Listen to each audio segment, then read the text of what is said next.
안녕하십니까. 동네 아저씨 TV, 신상 TV의 신상철입니다. 오늘은 우리나라 반도체와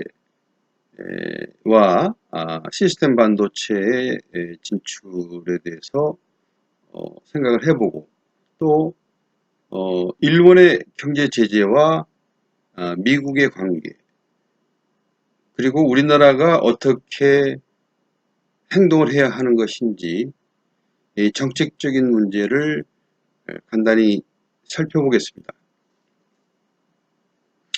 우선 대한민국은 삼성전자와 SK 하이닉스라는 걸출한 반도체 기업을 가지고 있습니다. 이것은 1985년 미일 반도체 협약에 따라서 반도체에 대한 제조 자체를 일본이 물러나고 한국이 반도체 시장에 최우선적으로 성장할 수 있는 그러한 계기가 되었습니다. 그러면서 한국과 대만의 회사들이 반도체 시장을 점령하게 되었습니다. 이것은 제가 전문가는 아니지만 제가 생각하는 느낌은 미국이 우리나라를 최우선 동맹으로 생각을 하였기 때문에 반도체에 대한 삼성전자와 SK하이닉스가 전세계 시장의 70% 이상을 점령할 수 있도록 용인한 것이다라고 저는 생각을 합니다. 그런데 트럼프라는 대통령이 탄생을 했고, 또 아베라는 일본의 수상이 나타나면서 전 세계에 필요한 반도체는 한국이 점령을 하고, 또 시스템 반도체는 미국이 거의 점령하고 있다시피 합니다. 그런데 삼성전자에서 133조에 대한 투자를 시스템 반도체로 투자를 한다는 그러한 발표를 하면서 반도체 시장에 대한 전쟁이 시작된 것입니다. 이러한 문제에 대해서는 양향자라는 지금 공무원 인력 인재개발원장으로 있으면서 반도체에 오랜 근무를 한 전문가가 말씀을 하셨는데, 저는 전적으로 동의를 합니다. 문제는 이렇습니다.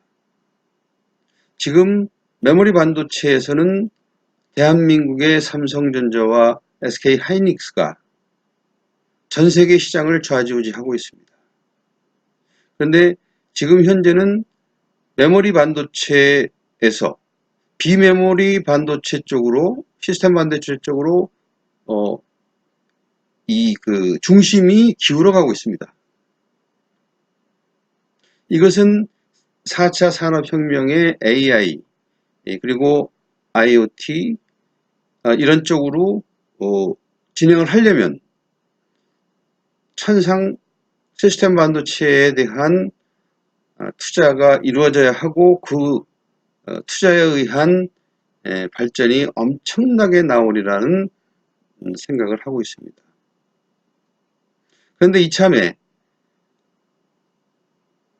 메모리 분야의 최대 기업인 삼성전자가 시스템 반도체 시장을 진출하기 위해서 133조 투자를 한다고 발표를 하였습니다. 그러면은 이것은 트럼프로 봐서는 대한민국이라는 한 나라의 메모리 반도체와 비메모리 반도체 시장을 전체를 넘겨줄 수 있다는 위기감이 생겼으리라 생각을 합니다. 그러면서 미국과 일본은 거기에 대한 문제를 어떻게 해결할 것인지를 협의를 했을 가능성이 있습니다. 그렇다면 우선적으로 일본에서는 한국의 경제 제재를 가장 우선적으로 반도체 분야로 집중을 하고 이에 대한 어려움 때문에 힘들어질 한국 기업을 미국이 지원을 하면서 중간에 협상할 수 있도록 만들어주는 역할을 나눈 것이 아닌가 하는 것이 제 개인적인 생각입니다. 그렇다면 미국이 할 수 있는 방법은 삼성전자라는 걸출한 기업 자체를 미국화시키든가 아니면 투자의 엄청난 부분을 미국 내에서 생산하도록 독려하는 수밖에 없다는 것이 제 생각입니다. 그렇다면 지금의 반도체 전쟁은 한국과 일본과의 관계가 아니라 이것은 미국과 한국과의 관계를 어떻게 정리하느냐에 따라서 빨리 정리할 수 있냐 아니면은 시간을 더 지내야 될 것이냐 하는 그런 기로에 서 있다고 저는 생각을 합니다.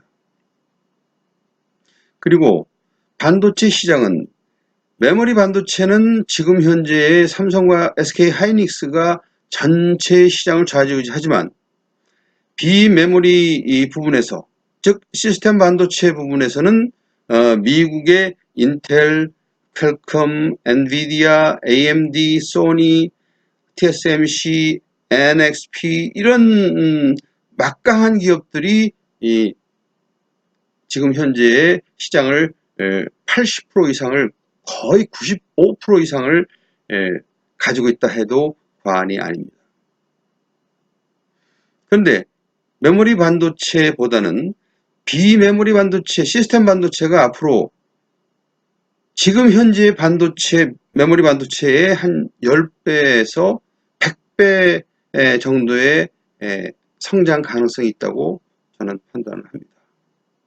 그렇다면 지금 현재에 진행되고 있는 반도체 전쟁은 형식은 일본이 가지고 있지만 실질적인 내용은 미국에서 컨트롤을 한다고 저는 생각을 하고 있습니다.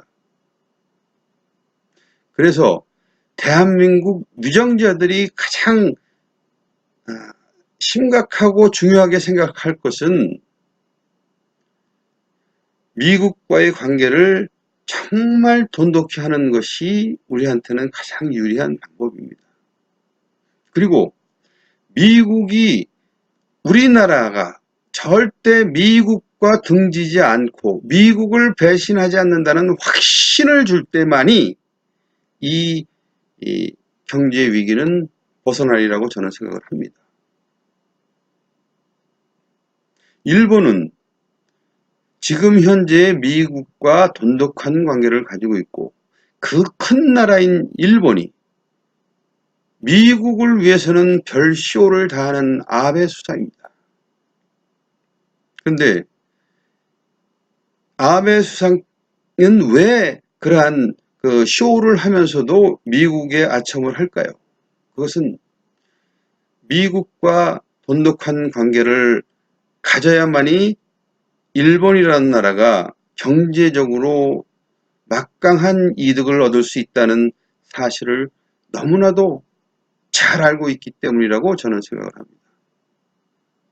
그런데 우리나라의 정부에서는 미국과의 관계가 소원해져 있는 이러한 상황에서도 미국을 안심시키고 미국과 전적으로 동맹관계가 철두철미하다는 것을 보여줘야만이 우리나라가 살 수 있습니다. 이것은 중국과의 관계는 그 다음입니다. 지금 현재 미국과의 무역 관계보다는 중국과의 무역관계가 훨씬 더 크고 훨씬 더 경제적으로 이득이 있다고 생각을 합니다만 그것은 단기적인 관점이라고 저는 생각을 합니다. 장기적으로는 미국의 힘을 빌리지 않으면 우리나라는 경제적으로나 정치적으로나 살 수가 없습니다. 그것은 자명한 일이고 이것은 자존심의 문제가 아니라 생존의 문제인 것입니다. 그리고 우리나라가 힘이 조금 더 커진다면 아마 미국과 상대할 수 있는 나라는 전 세계에서 우리나라, 중국 이렇게 있지 않을까 저는 생각을 합니다. 이제 일본은 우리나라와 상대를 하지만 이미 국력으로서도 그렇고 국민 자존심에서도 그렇고 일본은 벗어났다라는 것이 제 생각입니다. 여러분, 그렇기 때문에 제 생각은 국가가 위정자들이 빨리 미국과의 관계를 정립하고 또 삼성전자가 투자하는 133조 자체를 어떻게 분할해서라도 빨리 진행시키는 것이 최선의 해결책이다라고 저는 생각합니다. 미국의 트럼프 대통령은 절대로 133조에 대한 투자를 국내에 한정해서 투자를 할 것이라고 놔두질 않습니다. 이것은 미국과의 돈독한 동맹관계를 담보로 한 하나의 경제적인 이권을 취득하려는 것이 그들의 야망이고 또 지금 현재의 정권에서는 그러한 도널드 트럼프 미국 대통령의 야망을 들어줄 수밖에 없는 처지에 있는 것입니다. 그러나 더 중요한 것은 우리나라 정부 관리자들이 미국을 배신하지 않는다는 확신을 주고 미국과 돈독한 동맹관계를 가져야만이 우리나라가 살 수 있다는 것을 천명하는 것입니다. 국민 여러분, 우리나라 정부의 위정자들이 빨리 정신을 차려서 미국과의 관계를 돈독히 하고 일본과의 관계를 좀 더 건설적으로 협력하는 관계로 진행할 수 있도록 우리 국민들이 도와주셔야 됩니다. 이것은 우리 민족이 가지고 있는, 우리 국가가 가지고 있는 이건 필연이자 이것은 운명입니다. 이러한 운명도 잘 컨트롤한다면 앞으로 더 큰 세계로 발전할 수 있는 대한민국이 되리라 저는 확신합니다. 여러분, 오늘은 반도체 시장을 중심으로 미국과 일본, 대한민국의 관계를 제 자신이 생각하는 것을 여러분에게 말씀드렸습니다. 구독과 좋아요 버튼 꼭 눌러주시고 앞으로 더 좋은 생각을 가지고 여러분들에게 다시 나타나겠습니다. 동나시 TV, 신상TV의 신상철입니다. 감사합니다.